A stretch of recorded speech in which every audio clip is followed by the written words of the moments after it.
Society সম্পর্কে আমাদের নতুন করে কিছু বলার নেই। এই রেড ক্রস সোসাইটি সর্বদাই এই ধরনের ফিলান্থ্রপিক ওয়ার্ক কিন্তু ওনারা করে থাকেন সবসময় সর্বদা।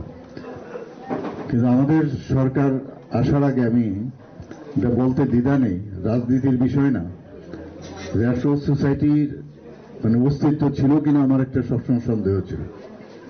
কিন্তু আমাদের সরকার আসার পর আমরা দেখলাম যে রেড ক্রস সোসাইটি কিন্তু অনেক বেশি উজ্জীবিত হয়েছে। এখন আবার নতুন কমিটি হয়েছে, নতুন কমিটি হওয়ার পর আরো যেটুকু উজ্জীবিত হওয়া তার থেকে আরো বেশি উজ্জীবিত হয়েছে। বিভিন্ন জায়গায় এখানে চন্দনবাবু বলেছেন যে বিভিন্ন জায়গায় ডিস্ট্রিক্ট এবং অন্যান্য জায়গায় কমিটি হয়ে গেছে। তো এই যে আজকের যে ডিস্ট্রিবিউশন, যে শীতবস্ত্র ডিস্ট্রিবিউশন ওনারা ওনাদের হেডকোয়ার্টার থেকে পেয়েছেন, সেটা আমাদের 8 নং বরদোয়ালির যে কেন্দ্র এবং 16 নম্বর ওয়ার্ডে আজকে সেটা ওনারা দিচ্ছেন। এবং এর মধ্যে আমি বলবো যে একটা আত্মতৃপ্তি একটা বিষয়,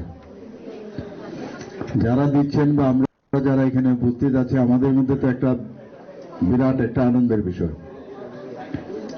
এখানে যারা পাচ্ছেন তারা তো ঠিক আছে, ওনারাও তো এটা পেয়ে কৃতার্থ থাকবেন, কিন্তু এর থেকে বেশি আমরাও কিন্তু আরো বেশি কৃতার্থ থাকবো, কারণ আমরা একটা কাজ করতে পারছি, কাউকে একটা যে গিফট বা দেওয়ার একটা সুযোগ আমরা পেয়েছি। প্রকৃতি কিন্তু আমাদের অনেক কিছু শেখায়।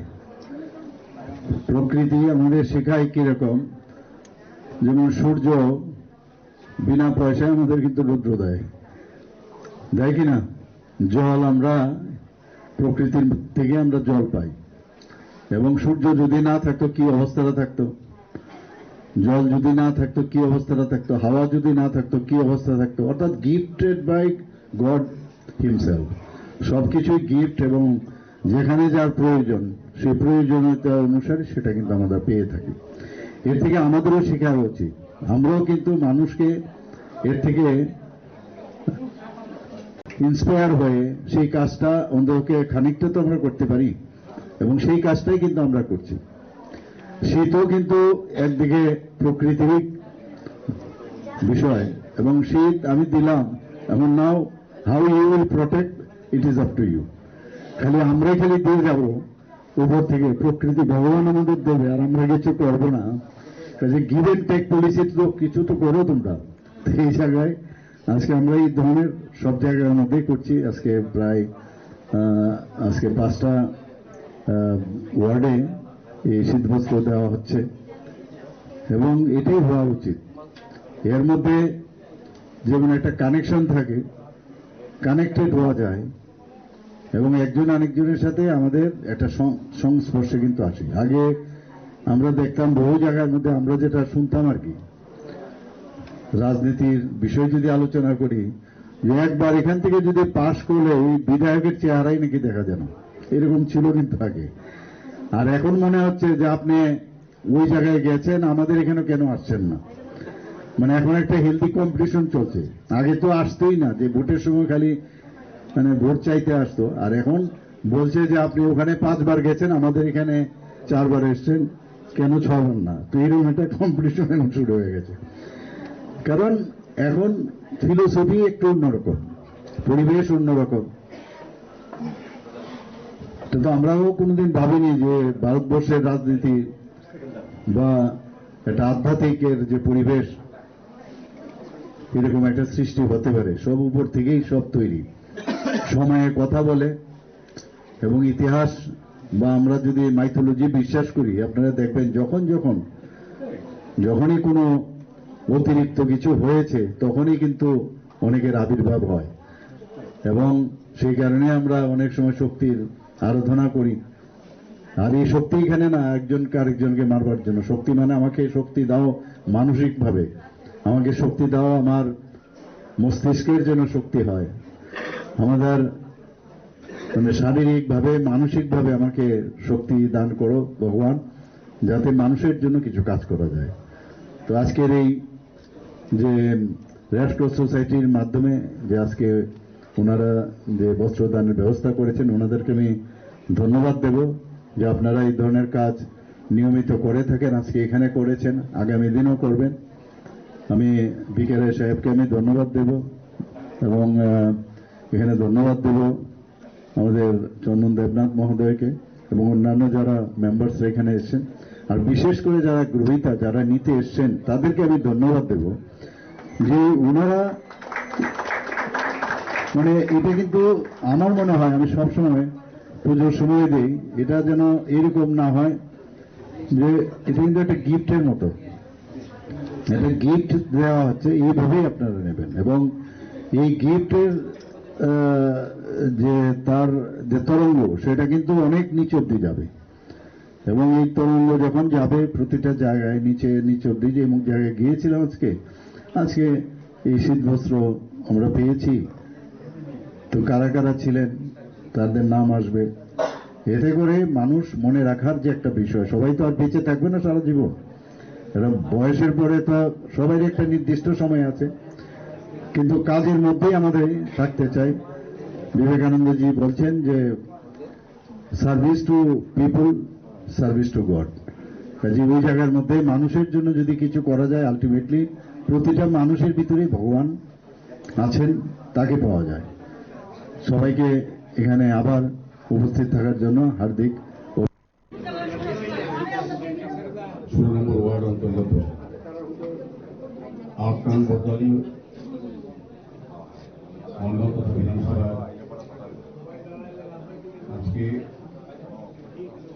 আমাদের রেড ক্রস সোসাইটি পুরা ঢাকার উদ্যোগে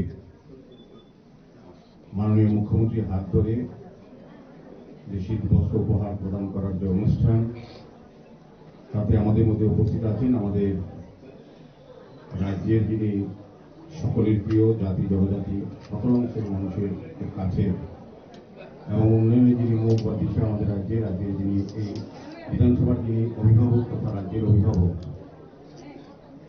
আমাদের সকলের প্রিয় এই রাজ্যের সম্মানীয় মুখ্যমন্ত্রী প্রফেসর ডক্টর মানিক শাহ মহোদয়। আমি প্রথমেই ধন্যবাদ জানাই, কৃতজ্ঞতা জানাই আমাদের রাজ্যের মাননীয় মুখ্যমন্ত্রী যিনি এলাকার বিধায়ক তথা রাজ্যের যিনি অভিভাবক। উনি প্রতি বছরই প্রতি সময়, বিশেষ করে শীতের সময় উনি অনুভব করেন যে প্রত্যেককেই সুস্থ সুন্দর ভালো রাখা এবং শীতবস্ত্র প্রদান করা ওনার একটা দায়িত্বের মধ্যে পড়ে। আমি বলবো যে উনি প্রতি বছরই প্রতিটি ওয়ার্ডে, আগরতলা শহরে প্রতিটি ওয়ার্ডে এবং শুধু বরদলি বিধানসভা নয়, বিধানসভার বাইরে গিয়েও উনি কিন্তু এই কাজটা করেন। তার সহযোগী অনেক সময় আমাদের রেড ক্রস সোসাইটি আমাদের যারা আছেন তারাও এই সামাজিক দায়িত্ব কর্তব্য নিয়ে মাননীয় মুখ্যমন্ত্রীর পাশে থাকেন, আমি তাদেরকেও সাধুবাদ জানাই।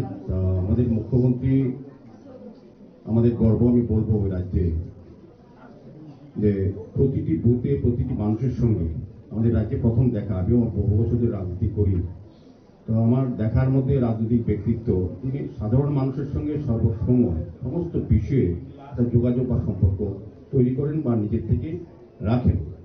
এটা আমাদের বাড়তি পাওনা, গর্ব এই এলাকার বিধায়ক হিসেবে বা মুখ্যমন্ত্রী হিসেবে।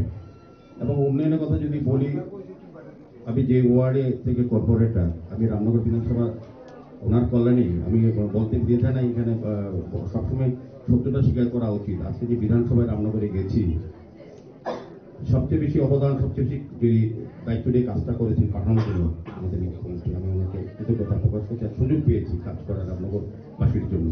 পাশাপাশি 16 নম্বর ওয়ার্ডের আমি কর্পোরেটর, আপনাদের আশীর্বাদে কাজ করার সুযোগ পেয়েছি, ওনার সহযোগিতা মাননীয় মুখ্যমন্ত্রীর আশীর্বাদে।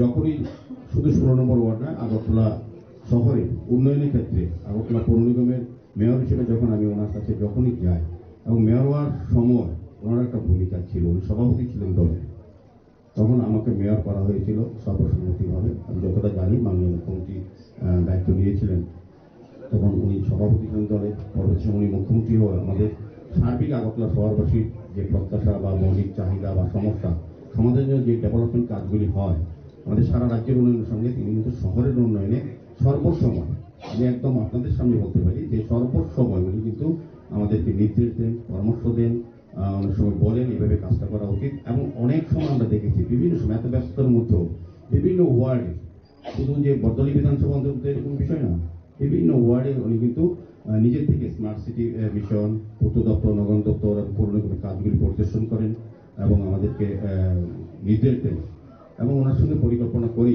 আগরতলাকে নতুনভাবে সাজানোর চেষ্টা আমরা করছি। তো সেক্ষেত্রে আমি বলবো যে আগরতলা শহরবাসী শুধু রাস্তা, ড্রেন, পেশ ব্যবস্থা, আলো ব্যবস্থা, সঙ্গে সঙ্গে নাগরিকদের সুস্থ সুন্দর রাখা, তাদের সমস্যা সম্বন্ধে অবহিত হওয়া, তাদের প্রয়োজনীয় জিনিস তুলে দেওয়া, তাদের সঙ্গে সমস্ত সময় এই কাজগুলি আমাদের মাননীয় মুখ্যমন্ত্রী করে থাকেন। তো আমি আলোচনা দীর্ঘায়িত করবো না, কারণ আজকের এই সুন্দর দিনে ওনাকে আবারও ধন্যবাদ জানাই। আমি দেখেছি প্রতিটি ওয়ার্ডে, এখনো পরে তো 40 নম্বর ওয়ার্ডে যাবেন, উনি প্রতিটি ওয়ার্ডে সকাল থেকে এত ব্যস্ততার মধ্যেও উনি অনুভব করেন যে আমাদের যারা নাগরিকের আছে, বিশেষ করে দুস্থ মানুষের, তাদেরকেও কিছু প্রয়োজনীয়তা আছে শীতের সময়, শীতবস্ত্র, এই উপহার উনি কিন্তু পুজোর সময় দেন। প্রতিটি ওয়ার্ডে, প্রতিটি জায়গায় আমরা দেখেছি, প্রতিটি রাজ্যে বিভিন্ন প্রত্যন্ত অঞ্চলে উনি যান।